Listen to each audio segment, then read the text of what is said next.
3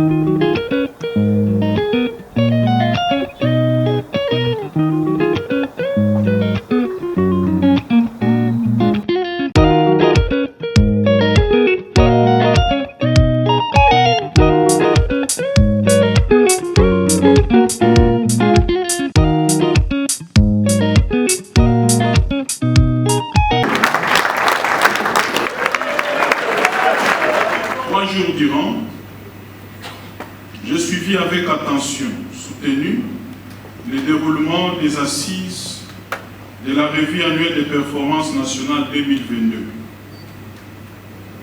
Les différents rapports de performance, les travaux en sous-commission et les travaux en plénière se sont déroulés à ma grande satisfaction.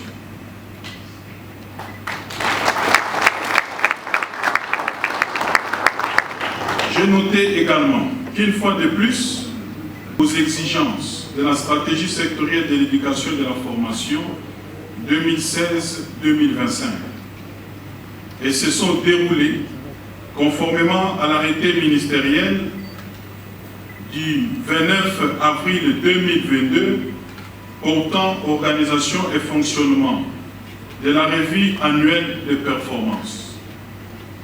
Désormais, il devra en être ainsi pour l'avenir, aussi bien au niveau de nos établissements d'enseignement, de nos sous-divisions, de nos directions provinciales, ainsi qu'au niveau de l'administration centrale de notre ministère. Les assises de la revue annuelle de performance deviennent ainsi, pour nous tous, une occasion privilégiée pour évaluer les chemins déjà parcourus et planifier les tâches qui nous restent à réaliser dans l'avenir. Je me réjouis aussi personnellement de constater que toutes vos recommandations vont dans le même sens que la vision de son Excellence, M. Félix Antoine Tshisekedi Tshilombo, président de la République et chef de l'État, celle de construire dans notre pays un système éducatif inclusif et de qualité qui permettra à notre pays de disposer, dans tous les domaines, d'une jeunesse active, instruite, pétrie de valeurs civiques et morales. Une jeunesse fer de lance pour la construction d'un Congo toujours plus fort, toujours plus prospère et toujours plus rayonnant. Ministre de l'enseignement primaire et secondaire et technique, il s'est tenu du lundi 29 au mercredi 31 août 2022 dans la salle polyvalente de filière Nova à Kinshasa, Gombe, les assises de la revue annuelle nationale des performances 2022 placées sous le thème consolidation et pérennisation de la gratuité de l'enseignement primaire ainsi que la lutte contre les antivaleurs. Les nombres de participants retenus 450 provenant des différentes structures ci-dessus. Président de la République, cabinet du ministre national, secrétariat général, l'inspection générale, les ministres provinciaux en charge de l'éducation, les directeurs provinciaux, les inspecteurs provinciaux, principaux provinciaux et les directeurs provinciaux de CEPOP, les structures spécialisées du ministère, les partenaires, associations de parents d'élèves, les syndicats d'enseignants, confessions religieuses, la société civile, les partenaires techniques et financiers opérationnels dans le sous-secteur de l'électricité et autres. De l'ouverture à la clôture, les cérémonies ont été présidées par son Excellence, Monsieur le ministre, le professeur Tony Mouawakazaïdi, qui, dès le début, a donné des orientations en termes de recommandations disponibilisées à tous les participants pour son exploitation afin de permettre le bon déroulement de ces assises. Il s'agit de l'évaluation de la gratuité, la question de la perception illégale de frais de scolarité non prévus dans la circulaire fixant les frais, la pratique de la mise en quarantaine des élèves non en règle de frais de scolarité.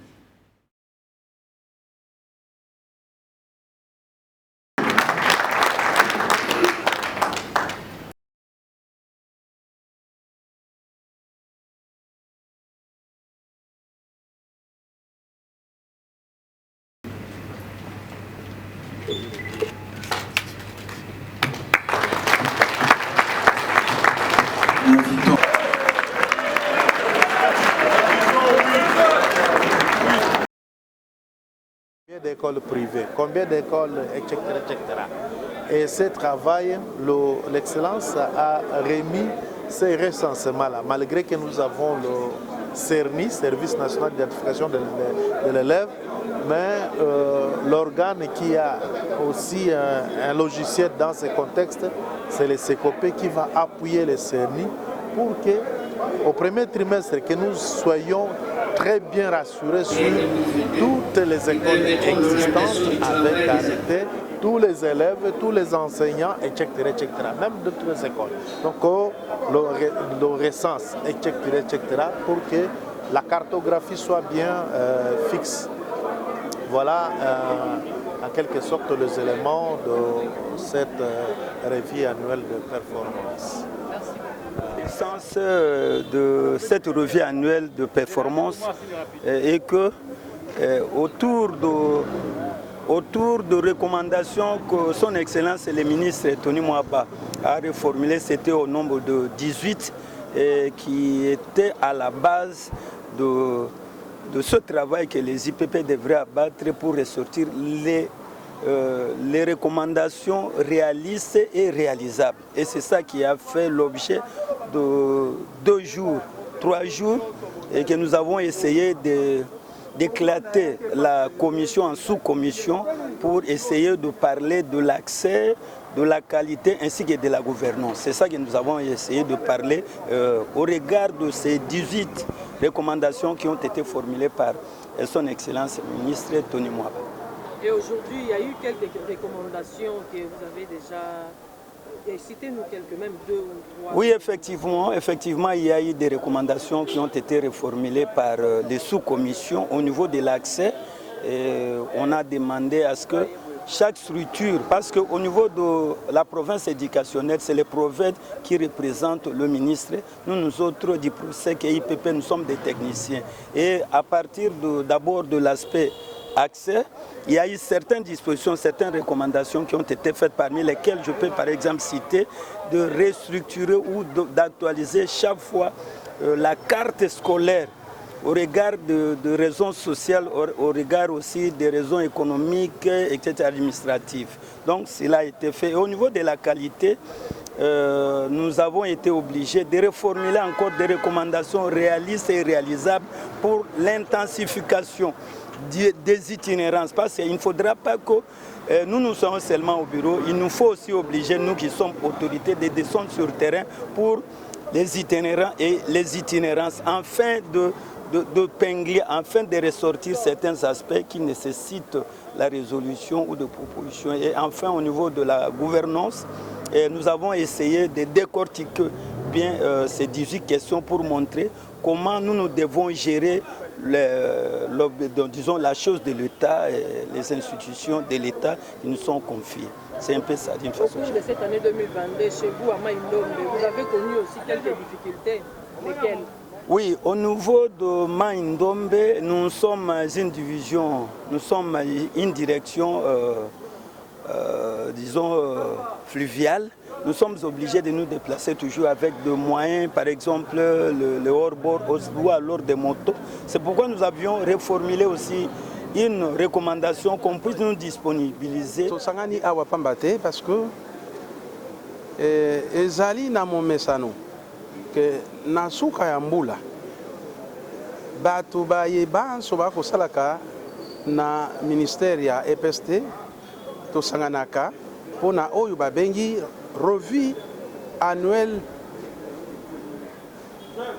tobengi yango rap po ya kotala maye tozali kosala soki ezali kokende lolenge bandeko basepeli mpona makambo oyo etali etelo tobongisa makambo manso matali EPST yango wana na ndingisa ya mokonzi wa biso ya mboka d'abord président na biso Félix Antoine Tshisekedi pe ya ministre oyo atali mambi ma etelo le professeur docteur maître Tony Mwamba Kazadi asangisi biso banso poto meka kotala nini ezali kotambola po ya bana po ya makambo etali etelo pe nini ezali kotambola te pe nini tokosala po tobongisa oyo balobi qualité ya enseignement na mboka na biso.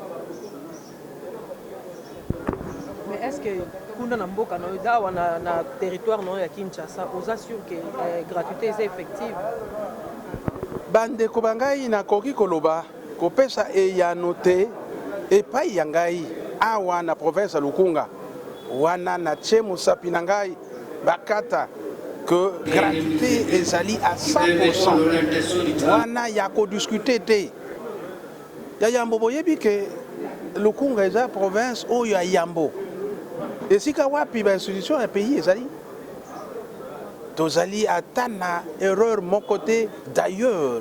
Tozali kolanda makambo manso mazali kotambola ndenge elobongani.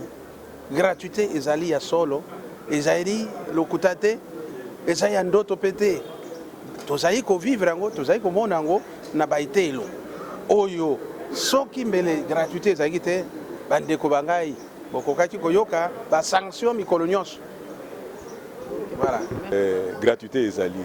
Ya mibale na kati ya ville ya Kenge tokotanga ba école privée soki misat soki mine